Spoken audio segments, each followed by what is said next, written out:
Bienvenue sur Zirema. Zirema vous souhaite une bonne écoute. Vous allez écouter Guerre silencieuse. Auteur Seydou Koné. La version audio de ce livre a été éditée par les éditions Zirema. Chapitre 1. Bakia.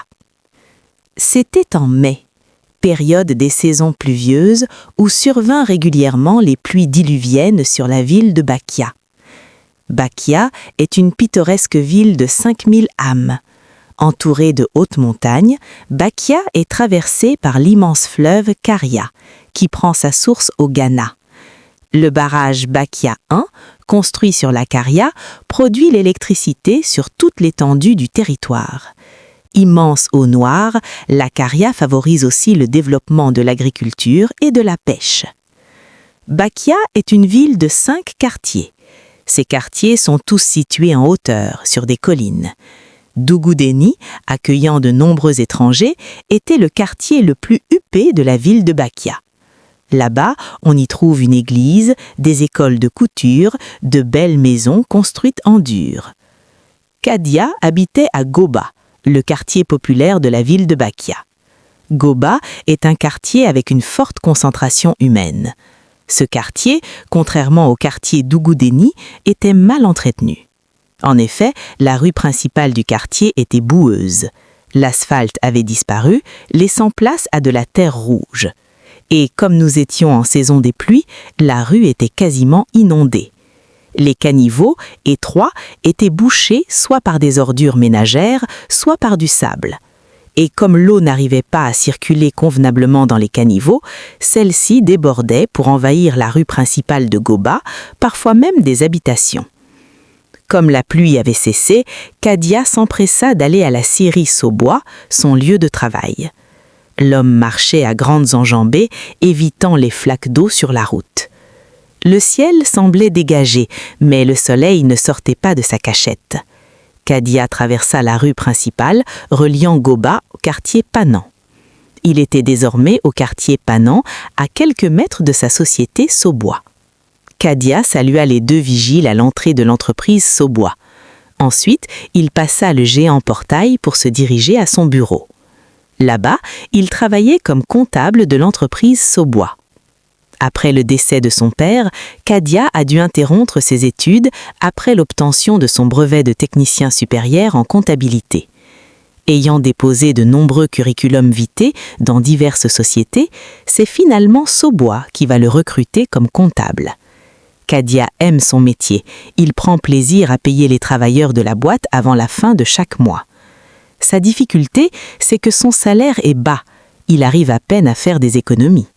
Et le plus frustrant, Saubois génère énormément d'argent, car une fois transformé, le bois est vendu dans de nombreux continents, tels qu'en Afrique, en Europe, en Asie. Il était assis dans son bureau, en train de lire les journaux. On frappa doucement à la porte. Kadia entendit une langoureuse voix féminine. Aussitôt se précipita-t-il pour ouvrir la porte. Il était en face de Cynthia, sa stagiaire en comptabilité. Grande, de teint clair, potelée, Cynthia était une belle femme. Cela faisait exactement 1 semaine que Kadia la harcelait. L'homme intima l'ordre à la jeune dame d'entrer dans son bureau. Ensuite, il ferma la porte à clé. « Tu es venue me rencontrer, Cynthia ?»« Oui, monsieur. As-tu réfléchi à ma proposition? Juste aujourd'hui et je t'embauche. »« Oui, j'ai décidé d'accepter votre proposition, même si elle est indécente. Vous pouvez m'embaucher dans la société Saubois sans forcément coucher avec moi. »« Rien n'est indécent. Tu sais, ici comme ailleurs, les patrons couchent avec les employés dans leur bureau. Je t'apprends que certains vont jusqu'à coucher avec des femmes mariées. » Cynthia, de nos jours, rien ne s'obtient gratuitement. Comme tu as accepté ma proposition, allonge-toi sur la table. La porte fermée à clé, Kadia tira les rideaux pour empêcher d'éventuels passants de les observer de l'extérieur. Cynthia n'arrivait pas à fixer du regard son maître de stage. Elle enleva habits et dessous et elle s'accroupit sur la table. Excitée, Kadia descendit son pantalon précipitamment. Il se mit juste derrière Cynthia. La table sur laquelle la jeune femme s'était accroupie faisait énormément de bruit. La scène dura environ 10 minutes. L'homme semblait satisfait, enthousiasmé. Il se dirigea dans la douche interne de son bureau, il se nettoya en riant aux éclats, ensuite il invita sa stagiaire à aller se nettoyer et se rhabiller. Kadia fixa pendant quelques minutes Cynthia avant de prendre son cahier relatif au contrat. Immédiatement, il saisit le contrat de travail de la stagiaire. C'était un contrat de travail à durée indéterminée. Ensuite, il tendit le contrat à celle-ci pour qu'elle le lise et le signe. « Tu vois, à partir de cet instant, tu es engagé dans la société Saubois. Tu percevras désormais un salaire. »« C'est vrai, je viens d'avoir un travail, monsieur, mais ma dignité est bafouée. J'ai accepté votre proposition car mes parents sont pauvres. C'est difficile de manger une fois par jour à la maison. Mon père a travaillé toute sa vie sans faire des économies. Quant à ma mère, elle est ménagère. Les Africains et la dignité. Vous aimez parler de dignité, vous les Africains. En dehors de nous deux, qui sait que nous avons couché ensemble?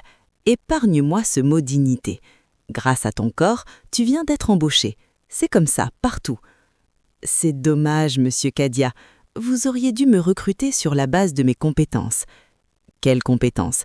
Tu penses que les nombreuses femmes exerçant dans les entreprises sont obligatoirement recrutées à cause de leur diplôme, leurs compétences? Détrompe-toi, Cynthia.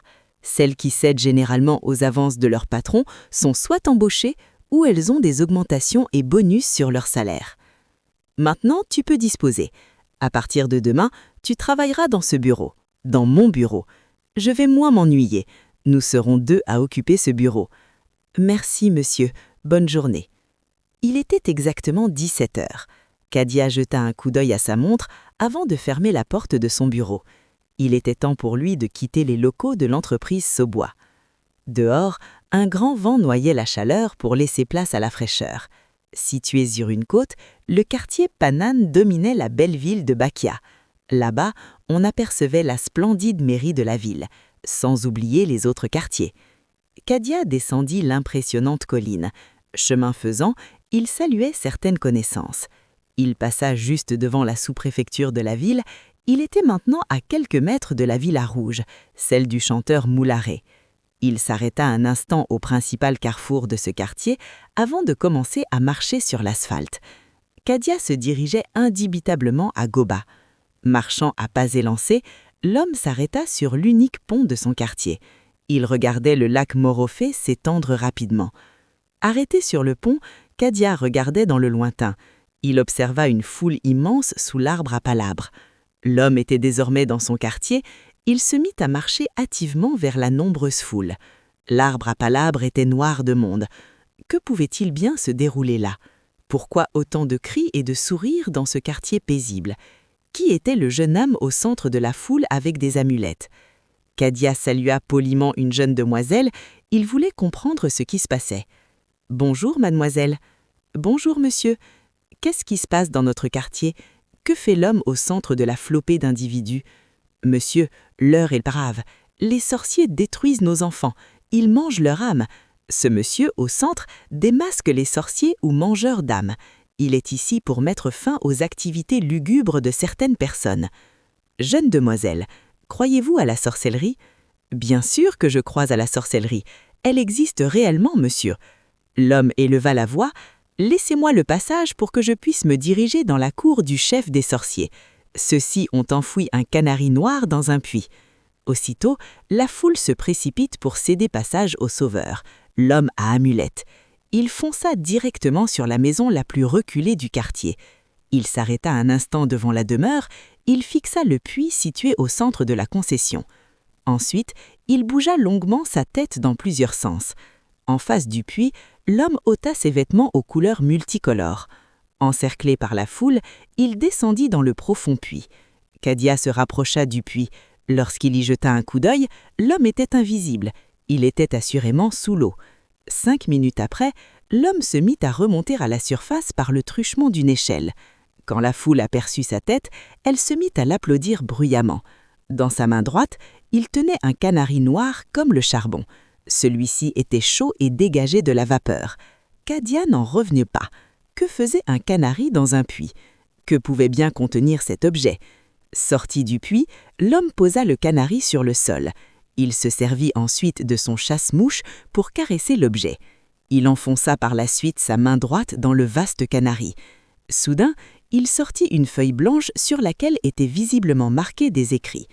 L'homme s'adressa à nouveau à la foule nombreuse. « L'heure est grave. Les sorciers sont méchants. C'est dans cette cour, précisément dans ce puits, que les sorciers se rassemblent nuitamment pour sceller le sort des cadres de ce quartier. Sur la feuille que je tiens en main sont notés les noms des jeunes cadres qui allaient être tués mysticlon les semaines à venir. Je peux citer quelques noms, Suleiman, Karim, Mori. Ces jeunes ont de la chance que je suis arrivé dans ce quartier. » L'homme se saisit d'un vaste seau en caoutchouc, il y déversa de l'eau dans le récipient. Ensuite, il plongea le canari dans le seau. Le canari noir se mit à bouillir dans le seau. Du jamais vu, la foule était étonnée, stupéfaite, éberlouée. De son vivant, Kadia n'avait jamais entendu, encore moins vu pareil scénario. Sous l'effet de la chaleur, le seau explosa. L'eau mouilla les spectateurs proches du récipient. Aussitôt, une scène inhabituelle se produisait. Le canari des sorciers bougeait seul et dans tous les sens. Subitement, le canari se mit à voler dans Goba. Il se dirigea dans diverses cours. Indubitablement, les demeures des sorciers. L'homme et la foule suivaient le canari voler, se déplacer seul dans les airs. Il désigna les sorciers mangeurs d'âmes. Kadia croyait maintenant à la sorcellerie africaine. Des questions traversaient son esprit. Pourquoi tuer les cadres? Que gagnent les gens à s'adonner au mal, à la sorcellerie? Comment un gros canari peut-il bouillir dans un puits?